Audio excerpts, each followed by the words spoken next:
यदि आप भी सड़क पर वाहन चलाते हैं तो इस खबर को जरा ध्यान से सुनिएगा।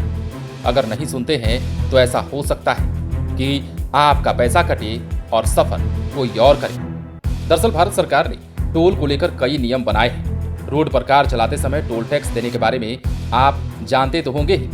पहले आपको लंबे समय तक लाइन में लगना पड़ता था, लेकिन अब समय बदल चुका है। समय के साथ कई बदलाव आए हैं। टेक्नोलॉजी के समय में अब चंद मिनटों में टोल कट जाता है।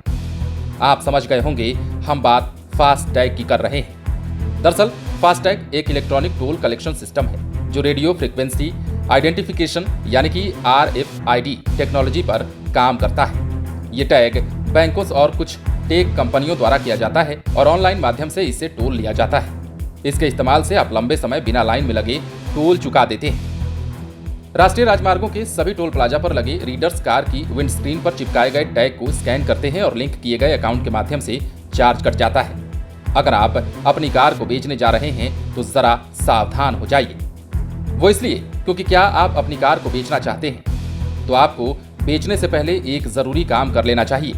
आपको सबसे पहले फास्टैग अकाउंट डीएक्टिवेट कर लेना चाहिए। इसके कारण आपको भारी नुकसान उठाना पड़ सकता है। अगर आप बिना फास्टैग को डीएक्टिवेट कराए ही कार बेचने जा रहे हैं तो आपको इसकी भारी कीमत चुकानी पड़ सकती है। दरअसल हर एक फास्टैग पेमेंट अकाउंट से जुड़ा होता है। अगर आप कार बेचते हैं या फिर व्हीकल का मालिकाना हक ट्रांसफर करते हैं तो उस समय फास्टैग के अकाउंट को बंद नहीं करना आपके लिए जहमत भरा काम हो सकता है। यानी कि जो व्यक्ति आपकी कार को लेकर जाएगा वो आपके अकाउंट का इस्तेमाल करके टोल चार्ज का भुगतान करने के लिए कर सकता है। किसी भी फास्टैग को बंद करने के लिए सबसे आसान तरीका है कि फास्टैग प्रोवाइडर कस्टमर केयर से कांटेक्ट करें।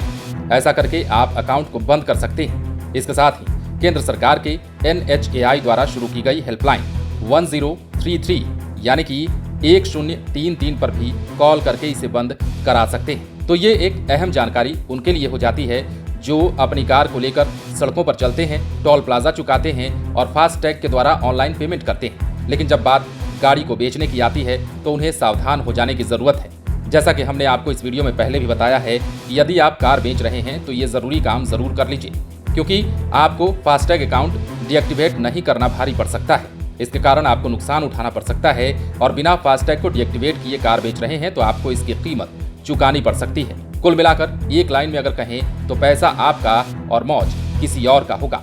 वैसे भी सड़कों पर चलने के लिए कई प्रकार के नियम सरकार के द्वारा बनाए जा रहे हैं। केंद्रीय परिवहन मंत्रालय के द्वारा भी एक के बाद एक गाइडलाइन जारी किए जाते हैं ताकि सड़क पर चलते हुए टोल प्लाजा के बीच लोगों को परेशानी ना हो और टोल प्लाजा पर ज्यादा देर तक रुकने की जरूरत ना हो। इसी कड़ी में फास्टैग की सुविधा शुरू की गई, लेकिन इस फास्टैग की सुविधा शुरू करने के बाद कई लोग अपनी कार को बेच तो देते हैं, लेकिन उन्हें इसका खामियाजा भुगतना पड़ जाता है। और इसी के लिए हमने सोचा कि आपको इस खबर से आगाह कर दिया जाए। बने रहें लाइव सिटीज के साथ। यदि अब तक आपने हमारे चैनल को सब्सक्राइब नहीं किया है तो सब्सक्राइब कर लीजिए।